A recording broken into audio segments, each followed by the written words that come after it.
Great. Okay. My name is Andrew Mitchell. I'm the director of the Global Canopy Program.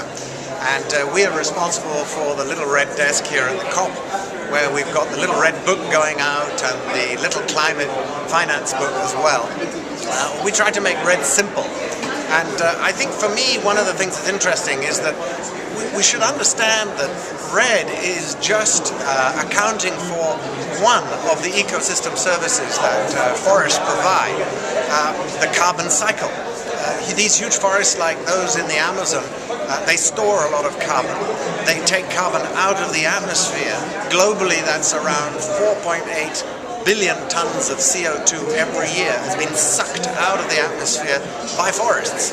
And these services are not valued today in any way, and red is the beginning of that process. When you burn forests, then a lot of that carbon goes out into the atmosphere, and that's what everybody's trying to stop. So that's how red began. But now the carbon stored in the forest and sequestered out of the air by the forest could also possibly be included in REDD+. But at the GCP, we like to think a little bit about what's coming next. REDD is doing pretty well at the conference. We might get an agreement now or by June next year. But what's going to happen after that? And of course, there are many other ecosystem services that should be valued. Water, for example. The Amazon releases, according to the IPCC, about 8 trillion tons of water vapor into the atmosphere every year. Now that water falls as rain on Mato Grosso state and other states in southern Brazil, and is carried by a low-level jet airstream all the way down to the La Plata basin. The trees possibly actually suck water from the Atlantic across the Guianas, and the trees themselves release chemicals into the atmosphere which oxidize in sunlight and help to make the rain fall. It's an interaction between forests and the atmosphere. Water, of course, is vital for the soy ranches of Mato Grosso, but also for all the big hydropower that Brazil's energy security depends on. 70% of electricity in Brazil comes from hydropower. So if over time the Amazon were deforested, or through climate change it began to dry out in 50 to 100 years, this would have a very significant effect on the ability of Brazil not only to produce beef, but also to produce soy and also to produce electricity.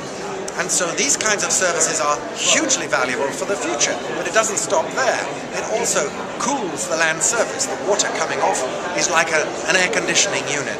So it cools by 3 to 5 degrees, roughly, the land surface. And of course the biodiversity and all the indigenous and other communities that depend on forests for survival. Now I think in the future we're going to see how this natural capital will become part of doing business well. At the moment, a lot of what's going on is doing business badly. We've heard just in the last week the report by Roberto Smeraldi and Emigo Stelatera, fantastic information on how much deforestation is caused by the cattle industry in Brazil. This is clearly no good for anyone. It's not good for Brazil, it's not a sustainable process, and it's driven by consumers on the other side of the world and within Brazil itself. This is a forest footprint that we all have as consumers.